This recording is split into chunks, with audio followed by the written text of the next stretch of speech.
Okay, so before we start this off, I wanted to say this at the very beginning because I know this is a video targeting the three major fan bases of this YouTube channel.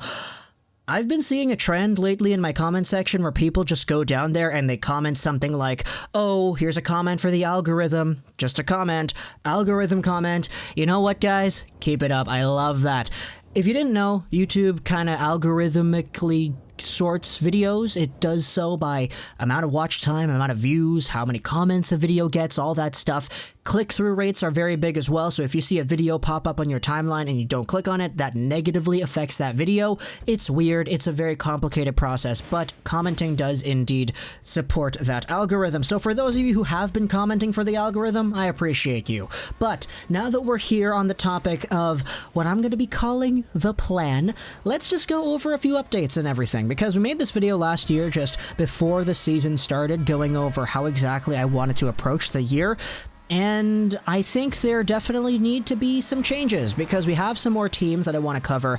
I have different types of content, I guess you could say, that I want to also make on this YouTube channel, and a lot of that does have to do with my overall status as a human being, what I'm up to, and my overall work commitments, I guess. So a year ago we spoke about the plan and things were kind of wonky because I wanted to do all this stuff, but I also was a second-year student at the BCIT Radio Arts and Entertainment program. I was in my second and final year of broadcasting journalism radio school. I graduated that earlier in June with honors. I actually got an award for being the top broadcast student at BCIT, and that included all the other programs for media-related stuff, I believe, so that was pretty cool. But, long story short, I am no longer a student for the first time making YouTube videos. Ever since I was 12, I am no longer committed to any academic sort of ventures, so I have so much free time. If you didn't know, YouTube is technically my primary source of income. It's the main business that I run. I am employed under this business that houses legorocks99. I don't have to go out there and get myself a 9-to-5 because I sit down, make YouTube videos, and that pays the bills. So, now that I have so much more extra time, and I have so many more people who are supportive of the channel, who are on board, and who want some more hockey, we have ourselves a plan for 2020-2021 that I want to go over here. So, streams. We started up streaming once the playoffs started, and that was incredible. Absolutely incredible. I owe so much of the recent growth of this YouTube channel to the live streams, the viewers we got from that, the interaction, the environment. It was awesome. You guys sent out some very generous donations. A lot of you have such big hearts out there, which is very greatly welcomed here on the YouTube channel. I want to do streams for the regular season, and I think I'm probably gonna get a schedule, something that allows me to do at least a game every other day. I don't want to go out there, go full playoffs 2020 mode and start streaming every day again, because that was pretty gnarly if I do say so myself. But the fact that there are 31 teams out there that are actually going to be playing games now, it gives a very big, vast array of opportunity for capitalizing on the fan bases of those teams. However, because I'm a Canucks, Canadiens, and Red Wings fan, if there's a Habs game, if there's a Red Wings game out there, I will try to prioritize those firstly and foremost, because I know there are so many dedicated fans to those, and plus I love the teams too, so obviously I'm gonna go out there and see myself an opportunity to talk about them. Now as for the Vancouver Canucks, honestly, I'm not too sure. I don't know if I can stream Canucks games, and I've said this a lot over the past few months. Even during the playoffs, we didn't stream a single Canucks game. We did hype streams at the beginning of the games before the game started, but we never streamed the actual games where I gave my commentary and my live reactions. And I said it's mostly because I want to spend time with my family watching these games, plus I am such a passionate Canucks fan above all else that things get really nasty if they do something bad, and I don't want that side of myself on the internet. So for Habs and Red Wings stuff, it's fine, because for the Red Wings, I don't really expect them to win. For the Habs, I'm not as attached to the Habs as I am to the Canucks. So the emotional commitment whenever the Habs do something bad or whatever, it's not the same as when Vancouver does something bad, because when Vancouver does something bad, yeah, it's an ugly scene. You don't want to see it. So Canucks videos, I'm probably just going to stick to making the post-game reviews. Maybe we'll do a few hype streams here and there. Who knows? That definitely is an option in my opinion.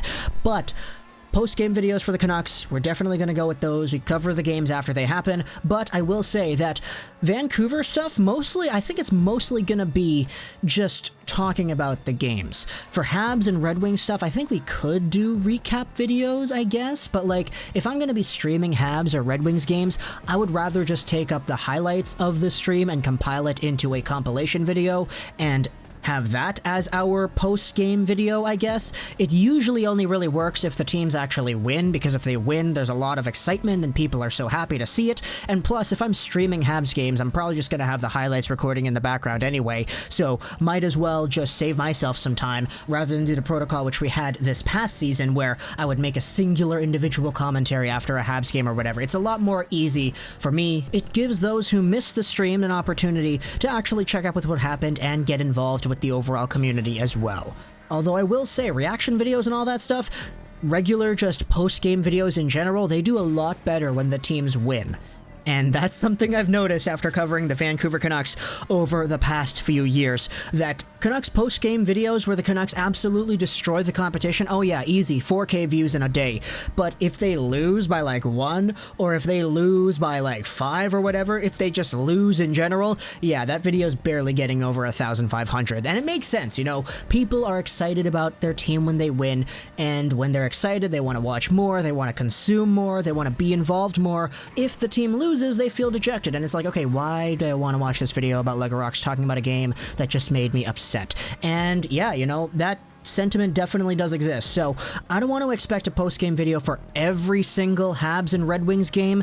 We're going to be streaming for those games, so the post-game videos are probably just going to be highlights from the streams. As for the Canucks, though, I kind of want to cover most of the Canucks games because yeah, it's definitely my own expertise, in my opinion, and even though the viewership is lower on the Canucks side of things when they lose, which will probably be a lot more often for the next season compared to last season, I still love this team so much that I just cannot stop talking about it, so that's kind of my perspective over there. However, even though we're going to be doing post-game videos and streams, I still want to make videos on the daily that get uploaded at 10 a.m. PST, 12 p.m. PST, and maybe even 2 p.m. PST. I will say, it does take a long time to stream.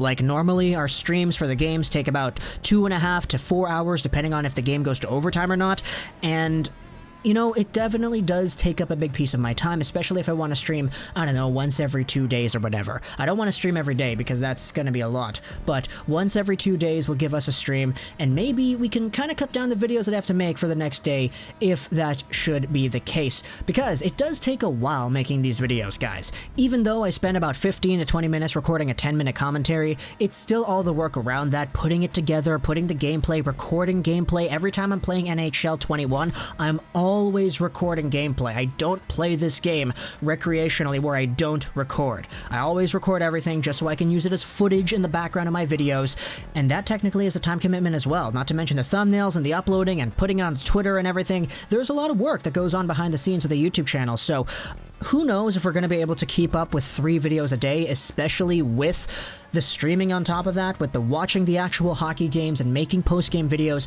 I wouldn't be surprised if we ended up cutting the videos down to 1 a day. 1 a day, 2 a day maybe, or if we, by some miracle, are able to keep up to 3 a day, maybe we'll coordinate something with the stream so that we make more videos on the off days when we're not streaming or whatever, and keep things the way they have been. Because the way I've been doing the videos here during quarantine, I've just been locked in my room the entire time. We haven't gone on vacation or whatever, my family and I, we've just been stuck here. I'm a Filipino guy, and Filipino families usually stay together. People don't really move out until they get married, so that's kind of my familial situation here. We haven't had any vacations, so once we start going out more, once the vaccine's released and all that, who knows what's going to happen. I don't know what the whole protocol is going to be if we end up going on a trip or something, how I'm going to make videos during that time.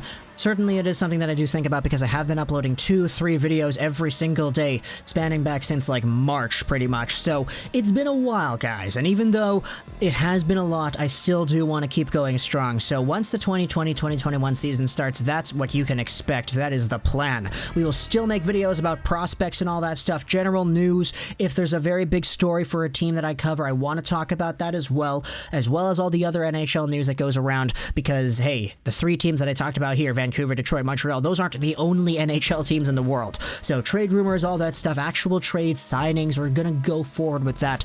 And you know, I just want to make this content a little bit more diversified because there's so many people who watch these videos who don't care about the Canucks, Habs, or Red Wings that, like, you know, I'd love to have you on board over here, checking out the channel and supporting the content because it is my favorite sport in the world. It's my favorite pastime, and I just spent so much of my life over the past few years talking about this passion of mine. So for those of you out there who relate to that, man, that means the world to me. So for everybody who has hopped onto this YouTube channel from the beginning, from 2012 when we started uploading videos, to the ones who just got on recently, like 2 days ago, 3 days ago, yesterday even.